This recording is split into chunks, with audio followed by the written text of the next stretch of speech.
शहापूर पंचायत समिती शिक्षण विभागातील भत्ते घोटाळा उघड. खोटे रहिवासी दाखले सादर करून केली शासनाची फसवणूक. प्रशासन झोपेत आहे का? नागरिकांचा सवाल. शहापूर पंचायत समिती शिक्षण विभागाअंतर्गत जिल्हा परिषद केंद्र शाळा वाशाळा येथील काही शिक्षकांकडून शासन नियमांना अवघडपणे हरताळ फसल्याचा गंभीर आरोप समोर आला आहे.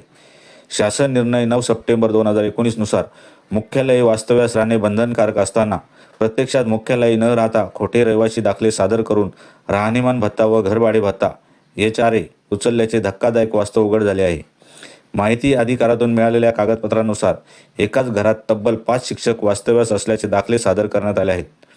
म्हणजेच काय तर शिक्षक घरात आणि मालक अंगणात अशी परिस्थिती त्या घरमालकाची झाली असावी. प्रत्यक्ष पाहणी झाली तर या दाव्याची सत्यता काय आहे हा प्रश्न नागरिक विचारत आहेत. चालू शैक्षणिक वर्ष संपत आले तरी नियमानुसार आत्तापर्यंत रहिवासी दाखले सादर न करता भत्ते मात्र नियमितपणे घेतले गेल्याचा आरोप आहे. हा प्रकार केवळ शिस्तभंग नसून शासनाच्या निधीवर थेट डालला असल्याचे बोलले जाते.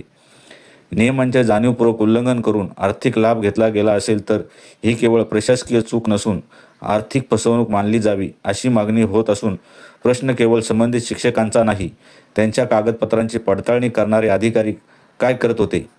खोटे दाखले सादर होत असताना प्रशासन डोळेझाक करत होते का? या सर्व बाबींची निष्पक्ष आणि उच्चस्तरीय चौकशी होणे आवश्यक आहे. कारवाई न झाल्यास आंदोलनाचा इशारा तक्रारदारांनी मुख्यमंत्री पोर्टलवर तक्रार दाखल केली असून दोषींवर कठोर शिस्तभंग व फौजदारी कारवाई तसेच चुकीने घेतलेले भत्ते व्याजासह वसूल करण्याची मागणी केली जात आहे. प्रशासनाने तात्काळ ठोस पावले उचलली नाहीत तर नागरिक आक्रमक भूमिका घेतील असा इशाराही देण्यात आला असून शिक्षकच नियम मोडून शासनाची फसवणूक करत असतील तर विद्यार्थ्यांना प्रामाणिकतेचा धडा देणार कोण? न्यूज रिपोर्टर किशोर भोईर, मशाल न्यूज, शहापूर.